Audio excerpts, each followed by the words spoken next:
بسم اللہ الرحمن الرحیم۔ یوٹیوب چینل کو سبسکرائب کر کے بیل نوٹیفیکیشن کو آن کر دیں تاکہ آپ کو ملتی رہے تمام چینل اپڈیٹس۔ رکانہ بنو ہاشم سے تھا مگر بہت طاقتور اور مار داڑ کرنے والا شخص تھا۔ یہ مشرک تھا اور مکہ معظمہ کے مضافات میں کوہ اعظم کی ایک شاداب وادی میں رہتا تھا اور یہیں اپنی بکریاں چراتا تھا۔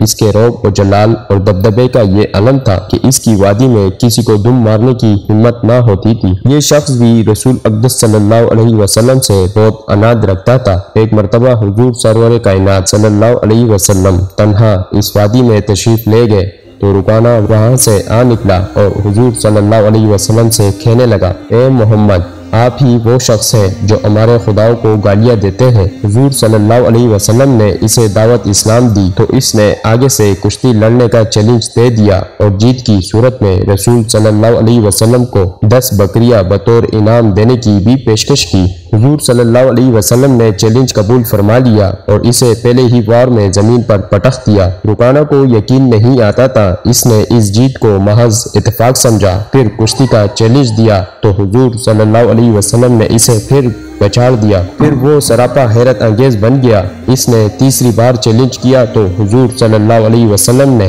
اسے پھر 4 شانے چت کر دیا۔ تیسری بار شکست کھانے کے بعد بے اختیار بولا، اے محمد، یہ شکست آپ نے نہیں دی بلکہ تیرے معبود عزیز و حکیم نے دی اور مجھے لات و عزیہ نے ذلیل کر دیا ہے۔ حضور صلی اللہ علیہ وسلم جس دور میں مبعوث ہوئے اس دور میں پہلوانی کا فن بھی بڑا قابل تعریف اور تحسین سمجھا جاتا تھا۔ میلہ عکاظ میں باقاعدہ کشتی کے مقابلے ہوتے تھے جس میں حضرت عمر فاروق رضی اللہ تعالیٰ عنہ اور حضرت خالد بن ولید رضی اللہ تعالیٰ عنہ کا حصہ لینے کا ذکر ملتا ہے۔ بہرحال حضور صلی اللہ علیہ وسلم کے دور کا ایک نامی گرامی پہلوان ابو الاسود تھا جس کی طاقت کا یہ علم تھا کہ وہ جانور کی کال پر کھڑا ہو جاتا تھا، دوسرے پہلوان اس کے پاؤں کے نیچے سے یہ کال کھینچتے تھے، کال ریزہ ریزہ ہو جاتی تھی مگر وہ اپنی جگہ کھڑا رہتا تھا۔ ایک مرتبہ اس نے بھی ہمارے آقا اور مولا صلی اللہ علیہ وسلم کو کشتی کا چیلنج دیا اور حضور صلی اللہ علیہ وسلم کی فتح کے صورت میں اسلام قبول کرنے کا وعدہ کیا۔ حضور صلی اللہ علیہ وسلم نے چیلنج قبول فرما لیا اور ایک ہی جست میں اسے زمین پر دے مارا، لیکن بدبخت دولت ایمان سے محروم رہا۔